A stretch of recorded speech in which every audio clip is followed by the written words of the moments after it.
I came in one day and my mother was a very good walker. She walked everywhere, and I found that she was in a wheelchair.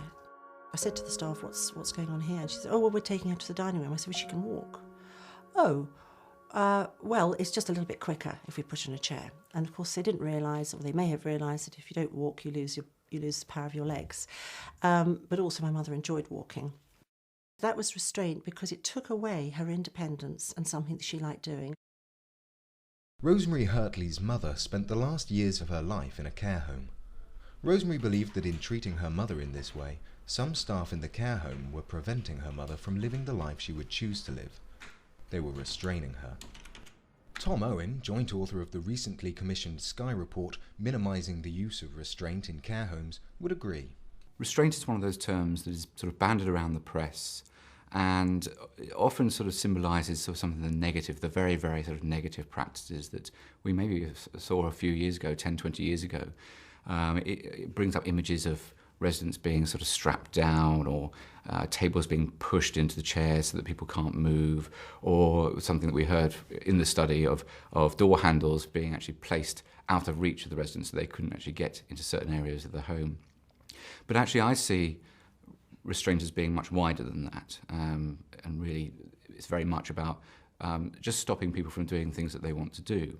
If you're restraining people from actually being able to develop their own interests, from getting assistance, from from going out, then that's a form of restraint in itself. Restraint has to be seen as the absolute last resort. If there are residents that are violent, attacking others, then of course you need to do something in the very short term to stop that happening, and that might be a sort of physical restraint, taking someone away. We heard of a resident that was screaming day in and day out, and it was upsetting other residents with dementia, so they had to be sort of physically encouraged to go and stay in another bit of the care home for a short period, but only for a short period while they actually did the proper risk assessment, proper discussion, and most importantly, getting in external advice. The behaviour of the staff in Rosemary's mother's care home reflects perfectly the dilemmas faced by care staff when making decisions about minimising the use of restraint, dilemmas highlighted in the Sky report. You've got residents who might not be able to make decisions, who are adamant they want to walk around the home, and they might be of course at risk of falling, or they're adamant that they might want to go out. Relatives who can be very frightened of seeing their resident taking risks that they feel are unnecessary. And then staff are in the middle quite often. In a sense, many of them come from a nursing background and they feel a sense of duty to care, a real sense of needing to protect these vulnerable people. And on the other side, they have to honour the choice of the residents. It's a real difficult one, and there's no straightforward answers to this. And ultimately, it's about a dialogue, it's about negotiation, and it's about working very individually with each resident and trying to develop creative strategies for helping them to be as free to make choices as they wish and to reduce the need for restraint. So how could the choices staff made at Rosemary's mother's care home have minimised the use of restraint? Care homes need to start with the assumption that their residents should be able to exercise choice, should be able to do whatever they like, should not need to be restrained in any way. The next step really is to go and assess to make sure that they are capable of making those decisions. And if not, to learn more about that person, to talk with residents, to talk to an advocate, to actually and with relatives, to understand that person, to understand the kind of risks that they might normally take. So actually we're constantly looking at ways in which we're not restraining, we're looking at the positive side and saying, right, what does this person want to achieve? How can we help him to achieve that? The framework for assessing a person's mental capacity is laid out in the Mental Capacity Act, and Sky has produced a range of publications to help people understand the Act. The Mental Capacity Act is a useful piece of legislation, firstly because for the first time it sets out very clearly how you assess somebody's mental capacity, just about whether they've got sufficient ability to understand information and to weigh it and to express a decision, to appreciate risks. But the thing is, even if someone doesn't have mental capacity because of severe dementia, you should still respect their human dignity and their own personal life story. And when it comes to restraints, what the Mental Capacity Act says is that in certain limited circumstances, restraints are acceptable if they're the only way that you can protect someone from harm, if you've explored all the other ways of protecting them from harm, and if you review it regularly and you do it to the least possible degree. So in a way, that not only protects the residents, but I think it also protects the staff in the care homes and gives them a framework for practice. That framework suggests that an approach to care which puts the needs and interests of the individual person at the centre is one which is likely to lead to a minimising of restraint. It's quite often those very informal conversations that help them to develop relationships, help them understand who is behind dementia, who is behind the frailty, and get a sense of what's important to that person. And then, because of that, you then get more of a personal relationship, which means it's very hard to restrain that person, first and foremost, because you're seeing them much more of a human being rather than someone that you're doing things to. But secondly, you're also understanding what's sort of why that person might want to get up, why that person might be getting tearful, distressed, irritated, and might want to go and, let's say, wander off, etc.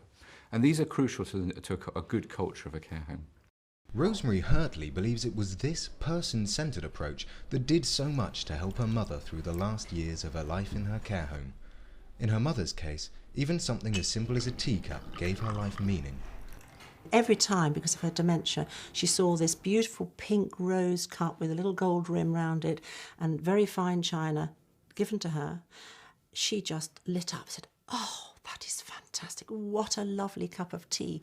That is wonderful. Thank you so much." And she beamed. And the staff thought, wow, we've done something so little, but with an imagination, and they saw that those little things made such a difference to her.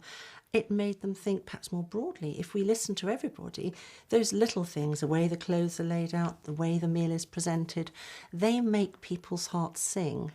But they're often overlooked with the sort of routinisation and the task orientation of practice.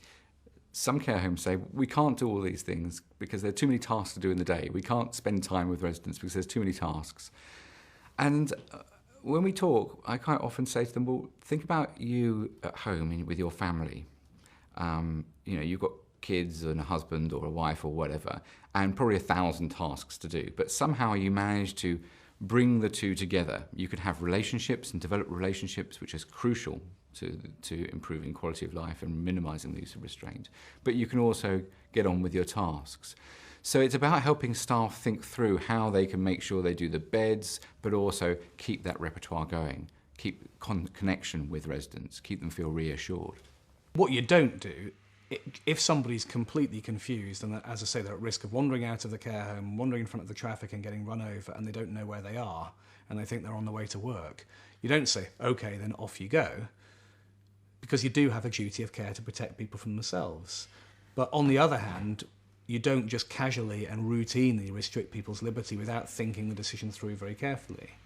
Those care homes that are really, on top of their game have managers that really allow their staff to develop ideas, to work up strategies, to think creatively about how they're providing care. So if a staff member comes up and says, I've got an idea for X, Y, and Z, then the manager should be there saying, go for it.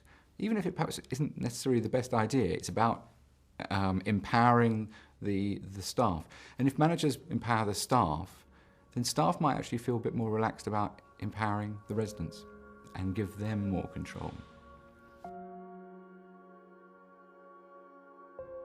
If you're giving residents control, helping them to understand the risks they're taking, but also understanding and acknowledging that they want to make these choices they can, then that is about minimising restraint and allowing people to develop themselves.